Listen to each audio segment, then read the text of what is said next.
তো আমি কিন্তু এখন চলেছি যে হাটে।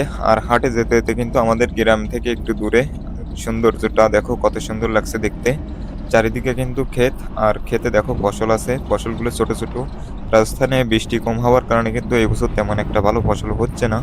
আর এবছর কিন্তু অনেক বৃষ্টি কম। এর কারণে কিন্তু মক্কা যেগুলো ভুট্টা বলে সেইগুলো কিন্তু লাগাইছে। তো এই ভুট্টা কিন্তু যে কম জলের ফসল। আর এখন কিন্তু আমরা দেখো পেট্রোল পাম্পে চলে আসছি।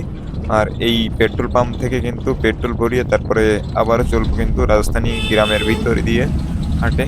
আর প্রায় ৩-৪ টে গ্রাম পেরিয়ে তারপর কিন্তু যে আমরা একটা গ্রামে হাট লাগাই। আর সেই গ্রামটার নাম কিন্তু বিচ্চি। এই এমন নাম কি আর তোমাদের জানা মতে কোনো গ্রামের আছে কিনা অবশ্যই বলো। আর দেখো গ্রামটা কত সুন্দর। আমি দেখতে, দেখতে কিন্তু চলেছি হাটের দিকে। এই গ্রামটার লাস্ট প্রান্তেতে চলে এসেছি। এই প্রান্তের লাস্টে কিন্তু একটা জঙ্গল বাঁধবে। সেই জঙ্গলটা পেরোনোর পর আরেকটা গ্রাম বাঁধবে। সেই গ্রামে যেয়ে কিন্তু আমরা দোকানটা লাগাবো। তো দেখা যাক দোস্ত আমাদের দোকানটা আজ কেমন চলে। আজ ৩-৪ দিন পরে কিন্তু আমরা দোকানে এসেছি। তো দোকানটাই দেখো লাগিয়ে নিয়েছি।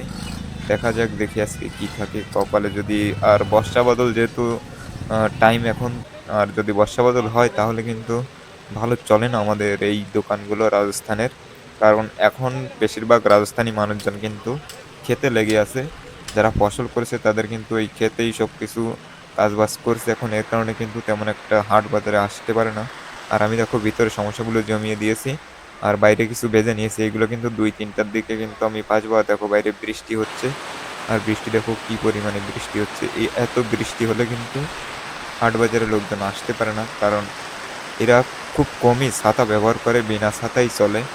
এরা কিন্তু যে ছাতা একদমই কম ব্যবহার করে। তো দোস্ত আজকের ভিডিওটা